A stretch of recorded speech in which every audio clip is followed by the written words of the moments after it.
What is up, fellas? The Goob here with another episode of Rewriting History with me, the Goob. So I don't really know how to approach this episode. I came at Dan last week, and I almost dedicated this stream to doing so again. I've had some interactions with Dan since then, and I was already taking all of this personally, to be totally honest. With great power comes great responsibility, and Dan has great power. He has created quite the reputation for himself, and people trust him. People trust him more than they trust the experts, and I guess rightfully so. I mean, the experts are completely untrustworthy, as Dan has pointed out, as I've pointed out. But with that great power, with that great trust that he has from people, comes great responsibility. And I don't see Dan taking that responsibility. And so I do see a genuine need for someone to call him out so he can correct his mistakes. Because, I was one of those people that was listening to his words and taking them at face value. And I feel like I've been made a fool of because, what he's saying isn't true. And I really don't like all this negativity. I tried to match Dan's negativity. I tried to come at him the way he comes at other people, and maybe that wasn't the right approach. I'm not entirely sure. I still am going to, at some point, remake that video and do it with, a little less emotion and a little more articulately. To me, the things that he's saying are so patently ridiculous that, I feel like they don't need broken down, but they do, obviously. I mean, like I said, I was one of those people that was listening to his words earlier. When he first put out that video, I watched it and I disagreed with it, but I didn't initially catch all of the blatant falsehoods that he put in there, because I trusted him. I didn't think he would do such a thing. So I do see a genuine need to call Dan out and hopefully get him to correct his mistakes. He does not seem to be very open to criticism, surprisingly, for someone who's made a career on criticizing other people. He doesn't seem to like it when people do it to him. He watched the first 8 minutes of the video. The first 6.5 minutes are covering the Keanu Reeves stuff, which I made very clear is not the actual point of the video. That's an insignificant little side piece. So he watched 1.5 minutes of my actual critique on him, just enough time for him to see me say that his non-retraction was pathetic, and I guess he tapped out after that. He didn't even make it to my first material critique, where I'm actually pointing out him getting something factually wrong.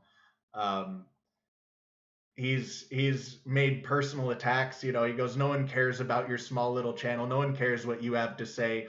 He's not critiquing any of the things I'm actually saying. He's just attacking me personally.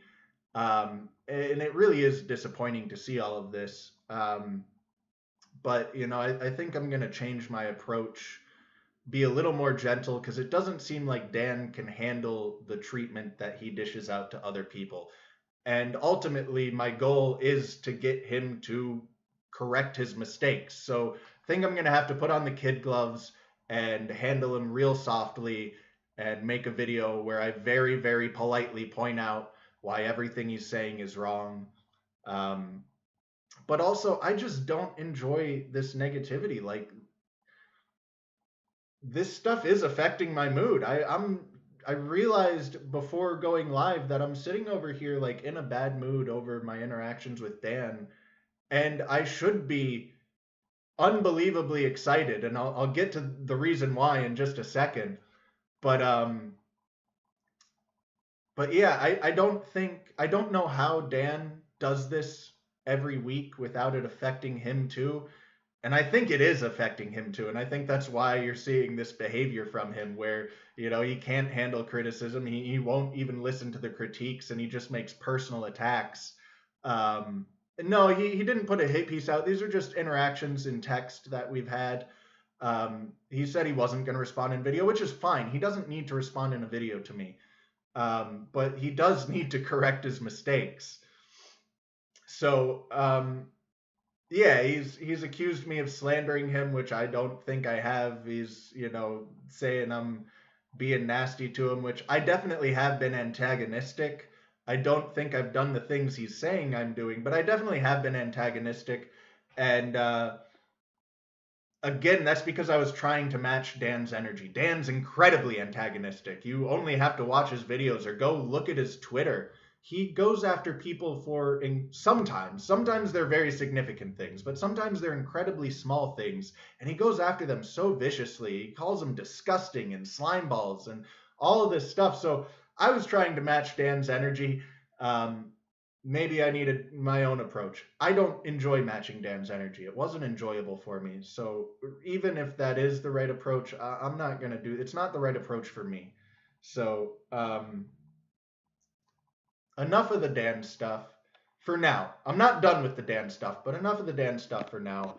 Like I said, I should be really, really excited.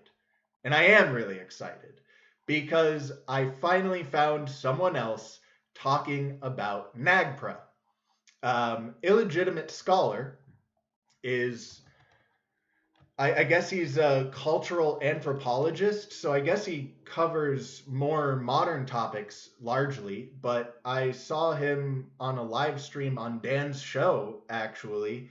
It was a little bit difficult to watch because every time Dan talks, I just hear the hypocrisy. He's calling Dan, or he again called Dibble out in that live stream for talking on things with which Dibble had no experience or knowledge, but speaking on them from a point of certainty. And that's exactly what Dan did in the video I'm critiquing him on. He makes statements of fact that he has absolutely no basis for making. And so I just hear his hypocrisy every time he talks. And the old Norm Macdonald joke, but the hypocrisy really is the worst part here.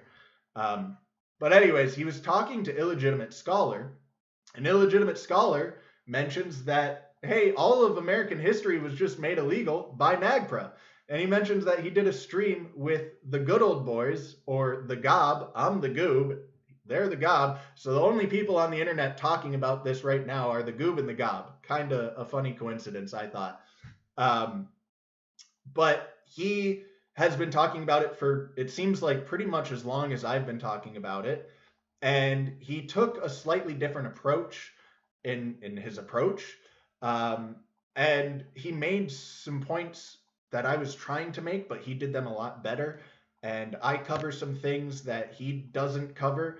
So I'm really, really hoping that at some point the two of us can get together and cover NAGPRA together, because I think the two of us doing it together will give a really complete and comprehensive coverage of the topic. So I've had some communication with him, and he's said he's busy at the moment, but hopefully in the future. I'm really, really hopeful. I'm really, really hopeful. I'm really, really excited. Even if we can't do anything together, it's fantastic to see that someone else is talking about this. But he also dropped some things that were really, really surprising to me. He said that he's been on a few other people's shows talking about this already, similarly to how he just did on Dan's show. And one of the shows he went on to talk about this was Jimmy Corsetti, Bright Insight. Jimmy was like my number one target. If I could pick anyone off the internet to help me present this story, to go on someone's show and talk about this story with them, it would have been Jimmy Corsetti. I thought for sure that if Jimmy caught wind of this story, that he would run with it.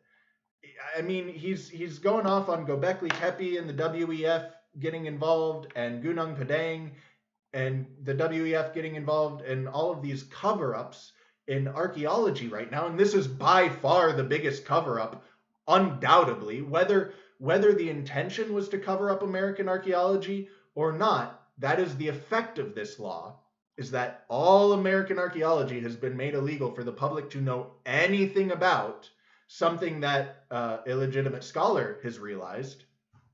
But yeah, I was really shocked to learn that Jimmy is aware of this story, and I've seen nothing from Jimmy on this story. And maybe that's because he's trying to respect illegitimate scholars' content, and he doesn't want to like take his story. I don't know. I really don't know. But I was very surprised to learn that. Um, Maybe this story doesn't have the legs that I thought it did, which is mind blowing to me. But in my own experiences, when I tell people about this story, I do get very mixed reactions. Some people react the way I expect them to. I mean, initially, almost all the time, the reaction is disbelief, right? That's just too big to believe, which is a totally understandable reaction. I didn't believe it at first. I read the law and I still didn't believe it. I'm definitely lagging a little bit, but hopefully it's not too bad for you guys. Um, so I don't fault anyone for being skeptical at first, but after I show proof, some people accept it and they go, holy crap, that is the craziest thing. I can't believe it. It's blowing my mind, right? The reaction that I would expect people to have. There's other people who just refuse to believe it even after proof is shown, can't really do much with that. But then there's a third group of people that just really don't seem to care. They just don't seem to care, and I don't understand that reaction at all. And Dan had that reaction. When illegitimate scholar started talking about this on his show, Dan acted like he knew exactly what he was talking about. And maybe he did. I suspect that he might not have actually understood what he was talking about. Dan's obviously familiar with the original NAGPRA laws. I don't know if he's truly familiar with the update to the law, because he acted like he knew what he was talking about. And then illegitimate scholar clarified, because I think he also was like, no, I don't think you're quite getting what I'm saying. And he goes, yeah, it made all of American archaeology illegal. And I think that it just went in one ear of Dan and out the other. And if it didn't, if Dan actually does understand this, he just doesn't care. He didn't seem to think that this was a problem at all, that all of American archaeology was just made illegal. So I don't know what to make of all of this. I'm still hopeful that this story blows up and people wake up and go, holy crap, this is crazy. Because it is crazy.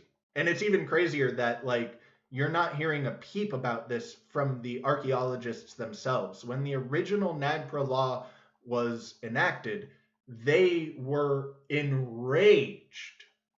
The archaeologists, not all of them, but a very significant portion of them, were infuriated at the balls of the government to try and tell them that they had to respect the natives and all of this stuff. And this law expanded NAGPRA to, it couldn't possibly be expanded any greater than it already has been. It's literally made all of American archaeology illegal, and there's not been a single peep from archaeologists condemning this. So, anyways, I've been talking to some other people too about being guests on the show. Hopefully that comes through. I'm not going to reveal any details. I just revealed the illegitimate scholar detail because he is talking about NAGPRA. You guys can go watch his stream with the good old boys. I enjoyed it. Like I said, he made some points a lot better than I did. So, go check that out. There was a lot of housekeeping that I had to do for this episode. A lot of things I wanted to cover, but I let myself get distracted with the Dan stuff. Something else I've been thinking about is that, I do the hour stream every Sunday, and I like that setup. I'm definitely going to keep that setup, but I've talked about how, like, there are these little topics where it's, just like a 5-minute topic that doesn't really fit into anything else.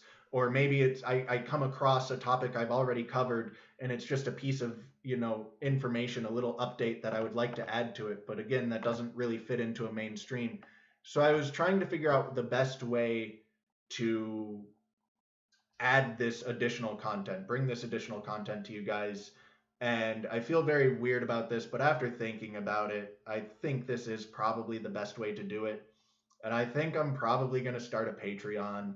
And I'm going to copy Low Value Mail. This whole show, started from Low Value Mail, so I'm going to continue copying him. And I don't know if I'll call it the White Square Club, but I'll have a White Square Club where there will be dollar memberships, so that, if you guys, UOGs, want to get in on that, it's not going to cost you any more than $1 a month. And that's where I'll do that. I think I'll keep my Sunday show an hour long, and then on the Patreon, when I want to do a rant about why dragons were real, or, something like that, I can just upload that to the Patreon. You guys can check it out. And then I just keep rolling with my Sunday show. So I think that'll solve a problem that I was struggling with. Let me know your guys' opinions. I feel genuinely strange about the idea of me having a Patreon, but I think that makes the most sense. Like, I don't think randomly doing impromptu streams on this channel would actually benefit the channel, so I think that's the way to go. I'm sure there was more housekeeping I meant to do, but oh well. On to the topic, which is that these Predynastic vases are absolute proof of high technology. I don't have anyone in here watching this right now. I'm streaming to myself. Hopefully I didn't push too many people away with the damn stuff, because I usually have at least a few people watching this. Damn, that's rough.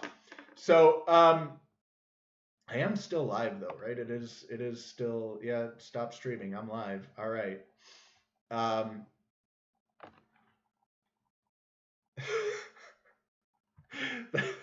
That kind of just took the wind out of my sails to realize that I'm doing this to no one. Well, anyways, I will proceed on. Here, I've got a video of a guy working granite, and he does the vast majority of it with hand tools, or sorry, with power tools, but he does do some light shaping and polishing with a, and I'm messing this all up here. He does do some light shaping and polishing by hand. I just had it on that portion and I accidentally clicked away. Here we go. So you can see him grinding this down by hand. He's not really shaping it, just getting rid of, the little striations and stuff, smoothing it out. And then the more significant portion that I wanted to show of this video is actually at the very end here, where he's taking what he claims to be a copper chisel. Here we go. Let's listen here. This is a bronze chisel. Bronze, sorry. This is a piece of granite.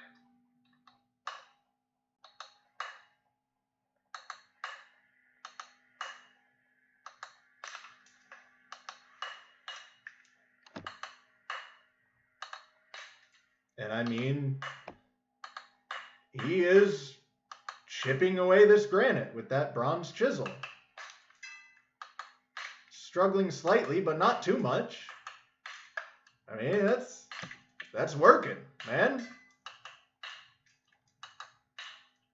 That is absolutely working. He is chipping that granite with that bronze chisel. So, I think a lot of people probably have never seen that before. And good to know, Galunas, good to know. As he says, that's bronze. I don't know what type of bronze that is. There are different types of bronze. There's different alloys with different hardnesses. But the Egyptian copper that they were using had natural arsenic in it. So the copper of ancient Egypt would have naturally been arsenical bronze. And arsenical bronze is fairly comparative to other types of bronze as far as hardness goes. It's just a lot more dangerous to work with because of the arsenic in it, which is why we don't use it anymore. So I thought that was really interesting. I mean, he is showing you there that you absolutely can shape granite with bronze. And I'm making the argument that the copper You know, the copper they were using was actually bronze. So these dynastic Egyptians, that's pretty compelling evidence right there.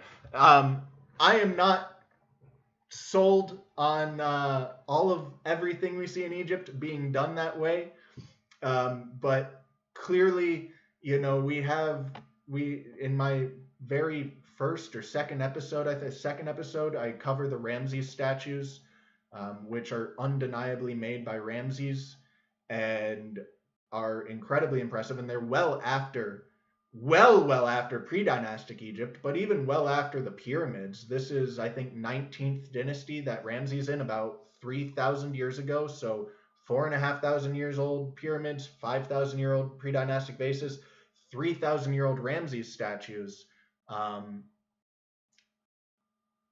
You know, they certainly had these bronze tools in Ramses' times. I don't know if that fully explains the statues, and yeah, I really wanted to do a good job presenting this case, and I can just feel I'm not going to do a good job because I messed my head up with the Dan stuff. I did, but this guy here, what's his name? The Inheritance Machining is a guy I've been watching his videos lately, trying to get a better understanding of what modern precision actually is. You know, Dan made a lot of claims in his video on modern precision, which just weren't true.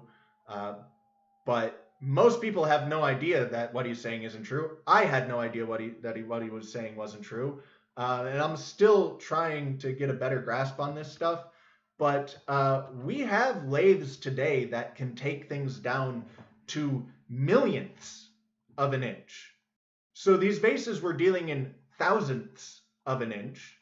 Then you have 10,000ths, then 100,000ths, then millionths.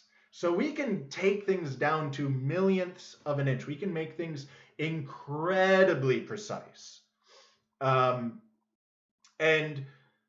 Ben likes to make the argument that the statement that the only place you see the level of precision in our modern world that you're seeing in these ancient vases is in the aerospace industry. That's not true. That's not a true statement, but it's not far off from the truth. You can correct that statement with just a slight adjustment. The only place that you see a greater level of precision in our modern world is in the aerospace industry or other similar industries that demand this extreme precision. The marble vase that was a modern vase that was scanned by Ben showed deviations about 5,000ths of an inch.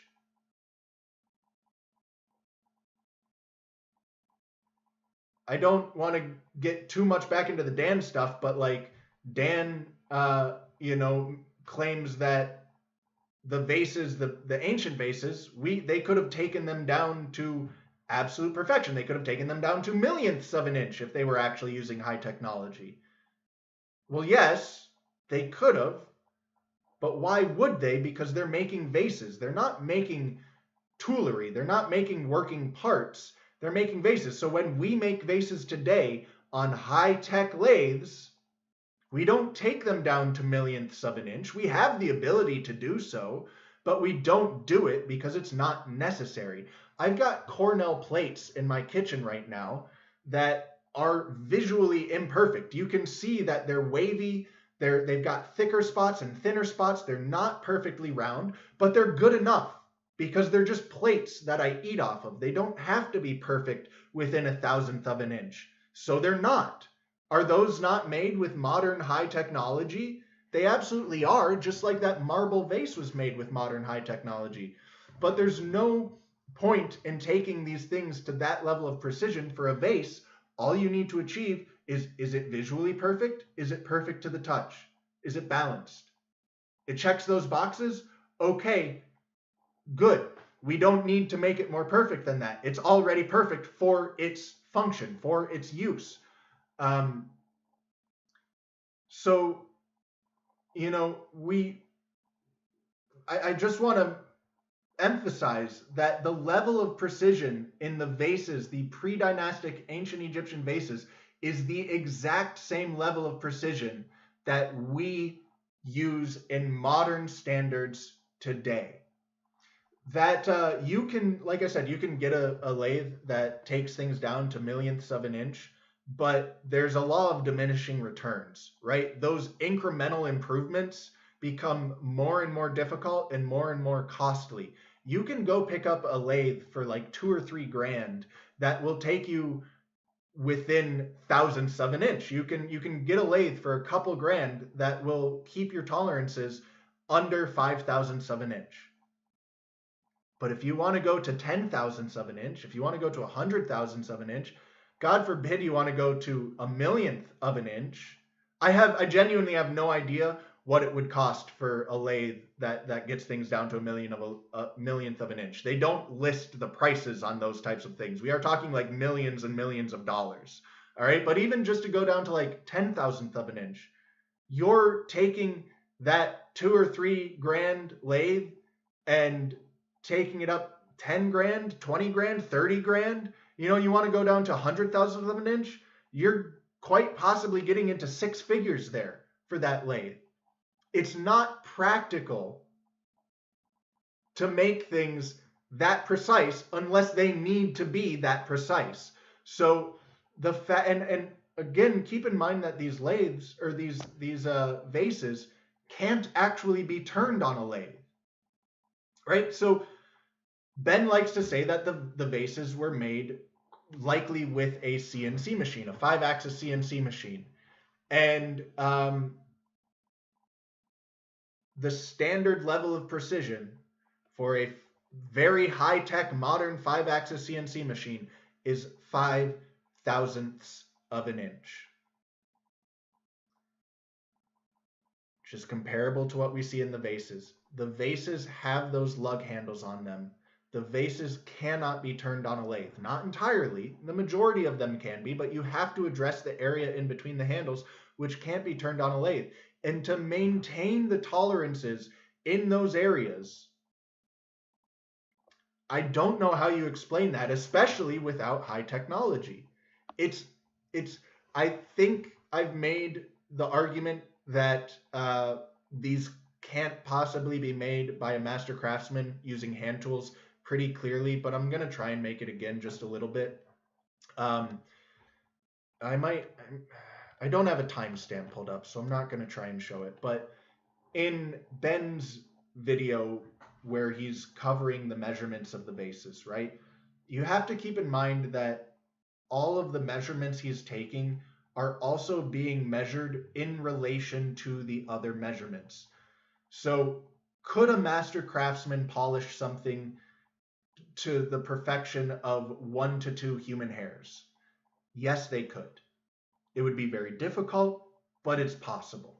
Okay, so getting these vases smoothed down to 1 to 2 human hairs is not outside of the realm of the abilities of a master craftsman. It's very difficult. I don't think they could do it consistently, but they could do it, okay? But when you start to take into account, okay, the top surface of the vase, it's perfectly flat. It's down to, 1 to 2 human hairs in perfection, in polishing, in flatness, in smoothness. But it's also, 1 to 2 human hairs within perfectly parallel to the ground and perfectly parallel to the bottom surface, which is also perfectly flat. And then you have the holes drilled in the lug handles, and those are perfectly parallel to those surfaces as well. And those are perfectly parallel to each other as well. They're perfectly parallel straight lines. And then you have all of these different measurements that are all being measured in relation to each other, right? Getting one of those things to that level of perfection from a master craftsman is not outside of the realm of possibility. But it's a very low chance, honestly, right? And then when you start compounding those things and you go, okay, well, not only is this portion individually perfect, but it's perfect in relation to this other portion, which is also perfect in relation to this other portion and this other portion and this other portion. The statistical likelihood of a master craftsman getting all of those things that perfect, it's just not possible. It's not possible for a single vase, and there are tens of thousands of these vases, some of them even more precise than, the first vase that was scanned. The degree of separation between a master craftsman and the precision that is being shown in these vases is like me, jumping up a stair and then thinking I could jump to the moon. They're just not.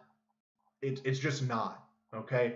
And similarly, you know, Dan's argument of a primitive lathe being responsible for this is also just not true.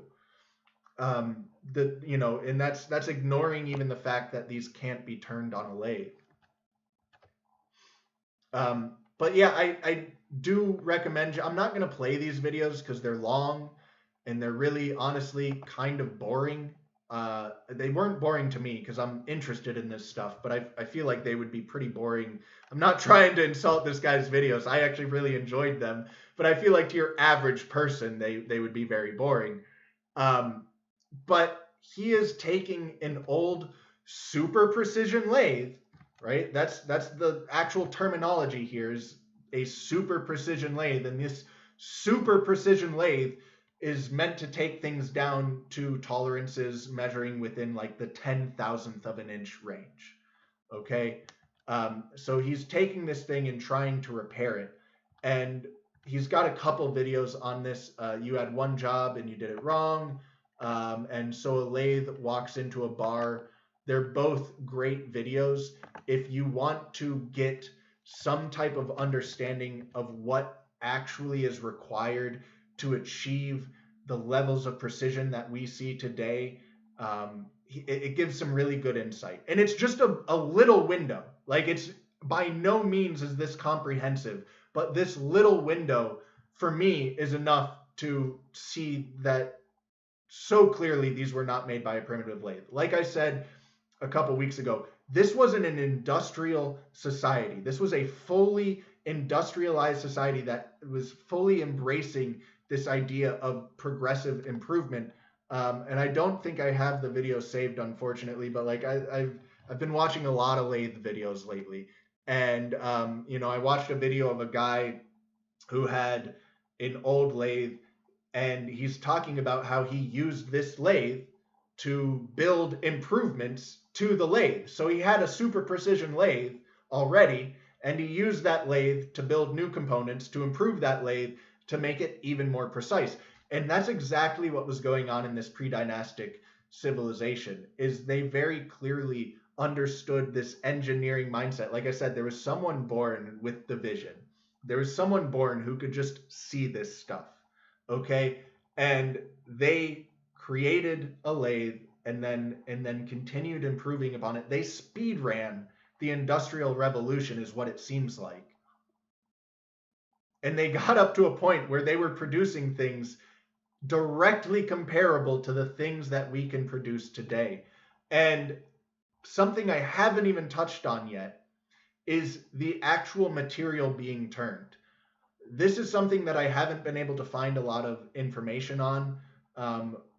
People definitely do turn granite on lathes, but it's not the most common thing by any means.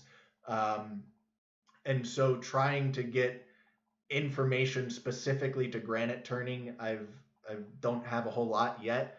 But granite is a very difficult material to turn.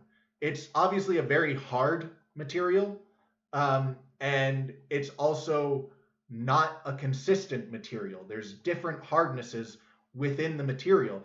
You can watch people or go talk to someone who works a lathe, and they struggle turning steel and even aluminum, and avoiding chatter, right? If you don't have your tool secured tightly enough, if you don't have your cutting edge, if it's not rigid enough and you're feeding it too fast, or you know your angles are off slightly or whatever, you get chatter, the thing starts skipping across the surface of what you're cutting.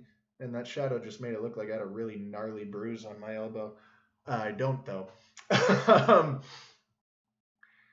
So there's like a lot of things that go into this. Like it's not just this plug and play. Oh, you put it on a lathe and you cut it and it's done. Like there's a lot that goes into this, both in the technology side, in the technique side, in the material side, and when we're talking about like super duper duper precision lathes, like these millionths of an inch lathes, and I don't know exactly at what point these types of things come into play, but I know at that level they certainly do.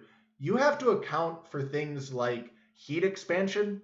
You're spinning something very fast and you're cutting it. It's creating friction. It's creating heat. Heat creates expansion. So again, I don't know the exact line where this type of thing starts to come into play, but I know it's definitely in play in the millionths of an inch range. You have to like think about these things. Again, it's not a simple plug and play. It's not just you put it on a lathe, you start cutting at it, and now you've got this perfect thing. Like there's a lot of variables to account for. You have to be able to manage the heat. You have to be able to do a lot of stuff to get these things to actually come out as precise as they're intended to, even in this modern world. Aluminium, yeah, the silly Aussies and Brits. And can I just say that, you know, I love Australian people, but they say aircon, and I really honestly hate them for that. We have an abbreviation. It's AC. Or you can say air conditioner. What the hell is aircon? It sounds like some kind of, you know, flight with like, it sounds like a bad 90s movie, aircon. Like, I don't know who came up with aircon, but I hate you. I hate you. You're a bad person. You are a morally bad person for inventing aircon. But yeah, like, again, I know I'm doing a poor job of explaining this stuff, but I hope some of it's getting through. Like, these things weren't turned by a simple lathe. These things were turned by a very, very high-tech, complex lathe. And the fact that you're seeing this level of precision in vases, despite Dan's argument going, well, they didn't make them to absolute perfection, which means that this is just primitive junk. No, the fact that you're seeing this level of precision in vases would suggest that they were probably capable of a much greater degree of precision. These aren't working parts. They're just vases. My dishes in my cabinet right now are not as precise as these 5,000-year-old vases. My dishes that were made by modern high technology are not as precise as these 5,000-year-old vases. So, you know, another argument Ben likes to make is that these aren't working parts. These are just vases. So the fact that you're seeing this level of precision in these vases doesn't suggest that this is the highest level of precision that they could achieve. It actually suggests the exact opposite, that this is their baseline level of precision, that this is the level of precision that is just put out by the tools that they're using. That if they wanted to take it further, they could, but this is just what you get from the tools. And the fact that there's 10 plus thousand of these things, and every single one that I'm aware of, at least, that they've scanned and measured so far is matching the criteria of the first one or exceeding it. I believe that is the case. I believe that is what we're dealing with here, is a civilization that didn't have a peak of vases that could be turned to 5,000ths of an inch, but they had a baseline of that. So I am going to launch a StreamYard meeting here. I don't have a good way to do this. I still haven't actually figured out a good way to do this because I don't have a good way to get the link, the invite link, to my phone. So I'm just gonna sit here and type this out. Give me a second.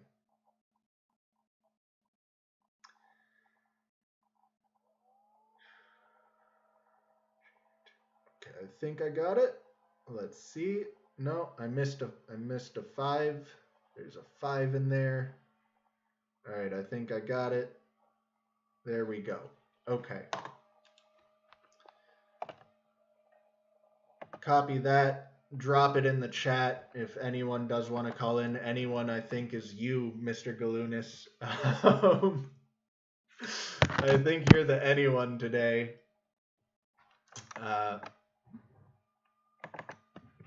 How do I add to stories?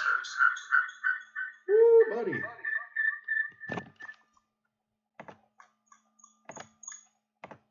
Okay, well, I'm sideways. I'll just hold it. If anyone wants to call in, call in. I don't think I'm going to be able to make my arguments a lot better than I have today. At some point, I might try and do it again. Hey, maybe that'll be a Patreon episode. But it's very clear. I don't have a great, super in-depth understanding of precision and lathes and stuff like that. But I have enough that the things that Dan are saying are completely just obviously untrue. And anyone that's trying to say that these were made on a primitive lathe, it's just not true. I wish I could demonstrate it better. I feel silly right now because I don't feel like. I mean, I do feel like I have given enough to show that it's not the case, but I also know that I could be making this argument 10 times stronger than I'm actually making it. So anyways, yeah, that's the presentation. If you want to call in, Mr. Galunas, call in. And if not, I'll come back next week, hopefully with my head on straight. And at some point, I am gonna try and redo that video with Dan, but gonna do my best to not let that creep into the rest of the show. So yeah, that's what I got. That's what I got this week. Hopefully next week's better. Peace out, fellas.